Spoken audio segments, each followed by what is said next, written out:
What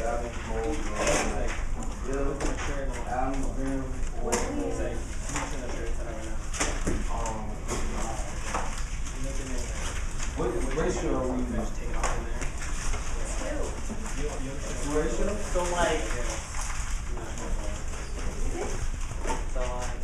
Why did you turn it for It's a year.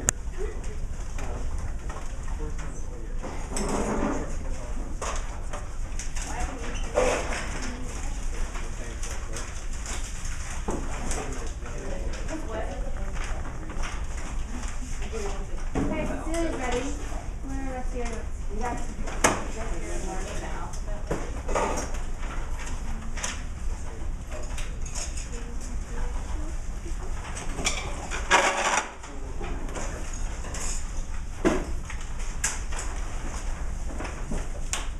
Okay, so yesterday we learned how to convert between grams and moles, or moles to grams. And then we learned how to go from moles to particles, or particles to moles. Today we're going to put both of those ratios together and learn how to go from grams to moles to particles. So this is our first time doing two-step dimensional analysis problems. So your objective is given atoms, grams, and moles. Students will be able to convert between the three using two ratios. Alright. So this picture is a nice visual for you. It's showing you how to go from what to what. So if you want to go from grams to moles, you would use the moles over grams ratio. If you want to go from moles to grams, you would use the grams over moles ratio. We learned that yesterday. If you want to go from moles to particles, you use Avogadro over 1 mole.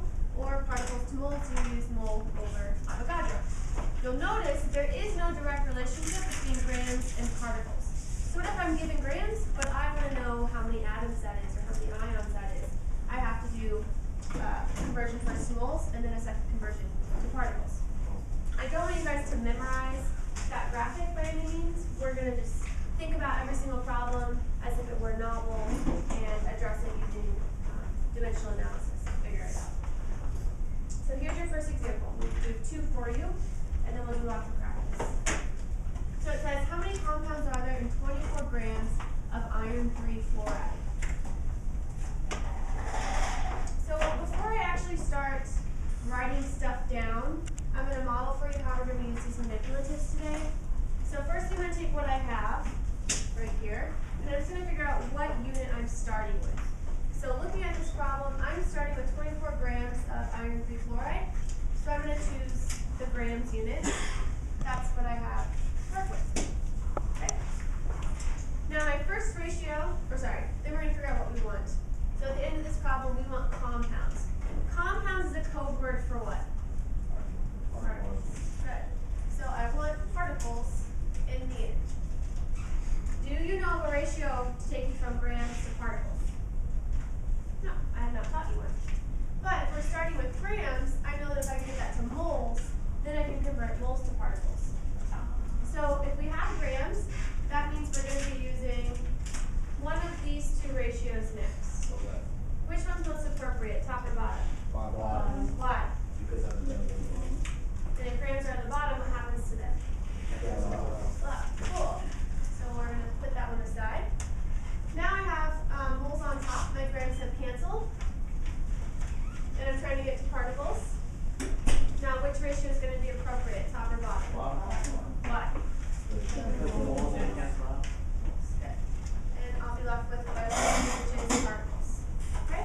So notice I didn't actually write a unit with a 6.022 times 10 to the 23rd. I can't really, because that could be anything. It could be compounds, atoms, particles, ions, whatever. So we're just going to refer to it as particles. Now that I've got the basic setup, I'm going to fill in my numbers here. So again, I have 24 grams.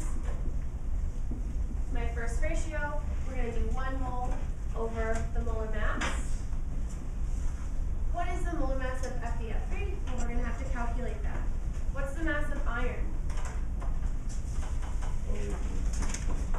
55.85. Plus the mass of fluorine, which is 1992, right? Good, times 3. Okay, so 55.85 plus 19 times 3. You guys should all get 112.85 5 grams per mole. Okay, so 112.85. Again, grams cancel. Now our second ratio, we're going to use Avogadro silver over 1 mole.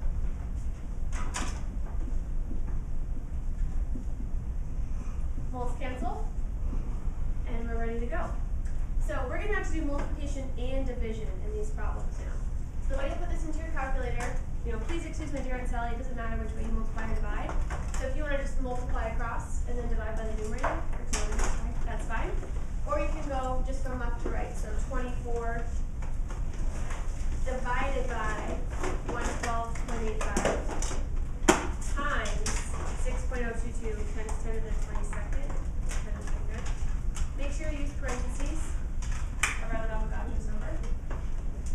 I want everyone to put that into your calculator to make sure you're doing it right. And you should get 1.28 times 10 to the 23rd compounds.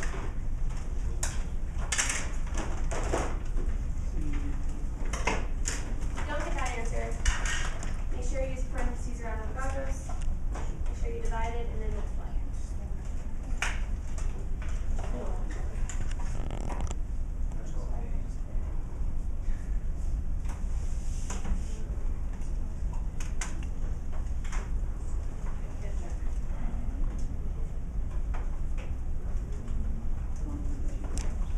Are you guys getting that same answer?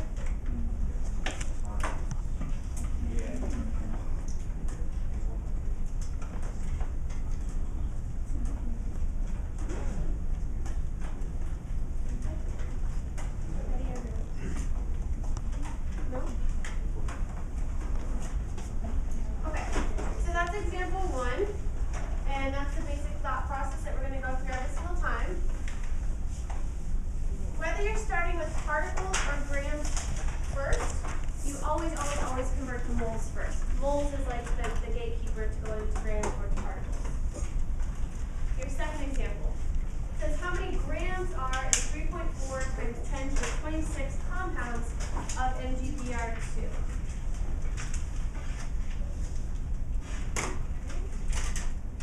So in this problem, what unit are we starting with? Particles or compounds. Good. So that's what I have. What are we trying to convert it to? So grams is what I want. You're always going to convert to moles first. I can see that makes sense because these are the only 2 ratios that contain particles. Avogadro's number. Now which one am I going to use? Top or bottom? I think it's top. Bottom? Why, Chris? So what happens to particles? Cool. Alright, so now we have moles, but I want to get to grams. So I'm going to use one of these 2 ratios. Top or bottom? Why, Dave? And I'll end up with grams. Now that I have my basic setup, we can plug in numbers. So I have how many particles? 3.4 times 10 to the 26. And the specific unit is compounds. So I'm just going to call it comp. Then we said we're going to use 1 mole over Avogadro.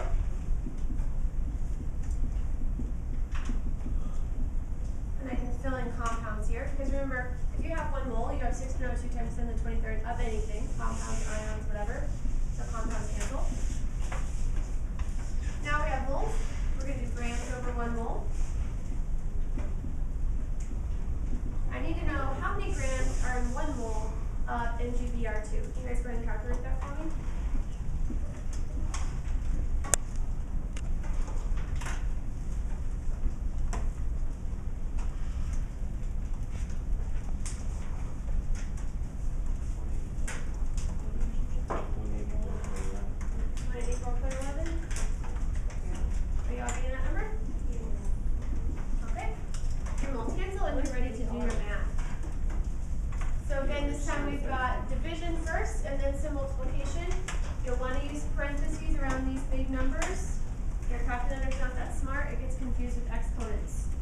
So I'm going to do open parentheses, 3.4 times 10 to the 26, close parentheses,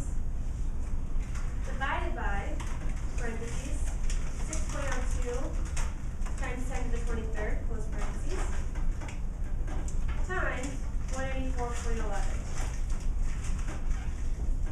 And you should get 1.04 times 10 to the 1, 2, 3, 4, 5.